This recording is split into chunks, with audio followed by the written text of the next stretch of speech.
Hello friends, welcome to Defence Matrix. तो DRDO का highly successful Pinaka rocket system अब और भी ज़्यादा वर्सेटाइल होने वाला है, क्योंकि अब ये सिस्टम एयरफोर्स और नेवी दोनों द्वारा इस्तेमाल किया जाएगा। तो ये चीज़ हम जानते हैं कि पिनाको को लेकर मेजर ऑर्डर्स इंडियन आर्मी द्वारा तो दिए ही जा रहे हैं, साथ ही साथ इनको लेकर एक्सपोर्ट सक्सेस भी मिली है। आर्मीनिया द्वारा ये ऑपरेट किए जा रहे हैं, वहीं पर फ्रांस द्वारा भी इनको लेकर इंक्वायरी करी जा रही है और वहाँ पर पॉजिटिव इंडिकेशन भी दिखाई दे रहे हैं। ये चीज़ भी हम जानते हैं कि इनके मल्टीपल वेरिएंट्स हैं, चाहे यहाँ पर हम मार्क 2 की बात करें, मार्क 2 ER की बात करें, गडेड पिनाकास की बात करें, तो ये कॉस्ट इफेक्टिव सॉल्यूशन प्रोवाइड कराते हैं 40 से 75 किलोमीटर की रेंज पर टारगेट को हिट करने को लेकर। अपनी कैटेगरी में ये आप कह सकते हैं कि ये सबसे ज़्यादा कॉस्ट इफेक्टिव है, इसलिए आर्मी और नेवी ने भी यहाँ पर इंटरेस्ट दिखाया है। तो जो रिपोर्ट आ रही है वो ये है कि नेवी द्वारा इन रॉकेट सिस्टम के मॉडिफाइड वर्जन को एंटी सबमरीन वॉरफेयर के लिए इस्तेमाल किया जा सकता है। तो ये चीज़ हम जानते हैं कि हमारी नेवी पहले ही Soviet RBU 6000 anti submarine rocket system को इस्तेमाल करती है, जहां पर RGB 60 रॉकेट्स इस्तेमाल किए जाते हैं, जो कि 5.3 किलोमीटर से 8 किलोमीटर तक की मैक्सिमम रेंज देते हैं। तो ये भी 213 mm कैलिबर के रॉकेट्स हैं, वहीं पर पिनाका हमारे 214 mm कैलिबर की हैं। बाकी ये बात भी हम आपको बता दें कि यहाँ पर जो आपको एक्सटेंडेड रेंज मिल रही है इन RGB 60 एंटी सबमरीन रॉकेट्स पर, ये मॉडिफिकेशन के बाद है, जो कि DRDO द्वारा खुद करे गए हैं। तो पहले यहाँ पर रेंज मैक्सिमम 5.3 किलोमीटर ही थी, जो कि बाद में एक्सटेंड होकर 8+ किलोमीटर हुई है।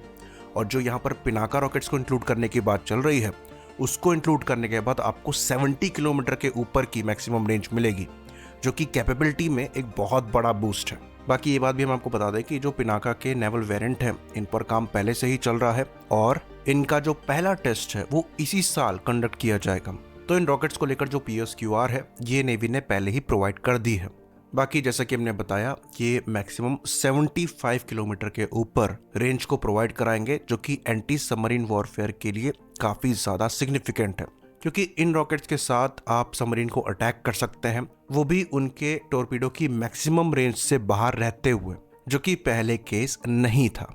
तो इसी डेवलपमेंट के साथ पैरेलल में एक और डेवलपमेंट हो रहा है और ये एयरफोर्स को लेकर है, क्योंकि एयरफोर्स ने भी इन रॉकेट सिस्टम पर भरोसा दिखाया है। तो एयरफोर्स द्वारा 2 वेरिएंट्स इनके इस्तेमाल किए जाएंगे। पहला तो एग्जिस्टिंग वेरिएंट है, जो कि सरफेस टू सरफेस मोड में इस्तेमाल किया जाता है। तो ये फॉरवर्ड बेसिस पर एयरफोर्स द्वारा डिप्लॉय किए जाएंगे और प्रिसीजन स्ट्राइक के लिए इनका इस्तेमाल होगा। तो मोस्ट लाइकली एयरफोर्स द्वारा इनके गाइडेड वेरिएंट्स और एक्सटेंडेड वेरिएंट्स को इस रोल के लिए इस्तेमाल किया जाएगा। ये एक्चुअली डेडिकेटेड मिसाइल्स से आपको थोड़े चीपर पड़ेंगे। वहीं पर जो दूसरा वेरिएंट होगा, ये एयर लॉन्च्ड वर्जन होगा। एयर लॉन्च्ड वर्जन में ये एक्सपेक्ट किया जा रहा है कि आपको मैक्सिमम स्ट्राइकिंग रेंज जो मिलेगी वो बढ़कर 120 किलोमीटर के अप्रॉक्स की हो जाएगी। तो ये कुछ रैमपेज की तरह होगा, जैसे कि रैमपेज भी हम जानते हैं ये इजरायली एक्स्ट्रा रॉकेट आर्टिलरी पर ही बेस्ड है।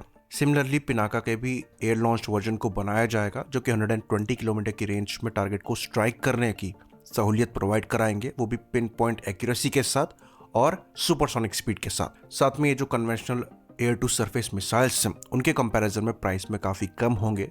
तो सीड और डेड जैसे मिशंस में इनको इस्तेमाल किया जा सकेगा। तो ये चीज़ हम देख ही रहे हैं कि एयरफोर्स द्वारा रैमपेज को काफ़ी बड़े स्केल में अडॉप्ट किया जा रहा है। इवन इंडियन नेवी द्वारा भी ये रॉकेट सिस्टम अडॉप्ट किए गए हैं।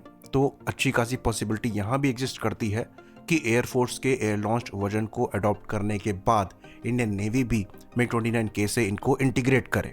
तो रैमपेज में आपको मैक्सिमम रेंज अप्रॉक्सीमेटली 250 किलोमीटर के मिल जाती है और यहाँ पर आपको रेंज उसकी आधी मिलेगी, जो कि 120 किलोमीटर के अप्रॉक्सी है। इसके पीछे रीज़न ये है कि रैमपेज जो है ये हायर कैलिबर के रॉकेट हैं, तो ये नेचुरली हैवी भी हैं और इसलिए लिमिटेड नंबर में ही कैरी किए जा सकते हैं। वहीं पर पिनाका के साथ आपको सहूलियत ये मिलेगी कि ये लोअर कैलिबर के हैं, इनका वजन भी कम होगा, तो आप बड़े नंबर्स में इनको एक पर्टिकुलर प्लेटफॉर्म से कैरी कर पाएंगे, जो कि आपको एक वाइडर एरिया को टारगेट करने की सहूलियत प्रोवाइड कराएगा। तो इन दोनों वर्जन के डेवलपमेंट के बाद इन रॉकेट्स का जो एक्सपोर्ट पोटेंशियल है वो काफ़ी ज़्यादा बढ़ जाएगा, क्योंकि ऐसी कई नेवीज़ हैं जो कि RBU 6000 रॉकेट्स को इस्तेमाल करती हैं और ऐसी कई एयरफोर्स हैं जो कि एयर लॉन्च रॉकेट सिस्टम्स को चाहती हैं। बाकी कॉम्पिटिटर्स के कंपैरिजन में पिनाका काफ़ी ज़्यादा कॉस्ट इफेक्टिव भी हैं, ये चीज़ हम जानते ही हैं। तो पिनाका रॉकेट सिस्टम का जो फ्यूचर है ये काफ़ी ज़्यादा ब्राइट नज़र आ रहा है। आई होप इन्फॉर्मेशन यहाँ पर क्लियर रही हो। इसी बात पर इस वीडियो को हम खत्म करेंगे। लाइक करिए, सब्सक्राइब करिए। जय हिंद।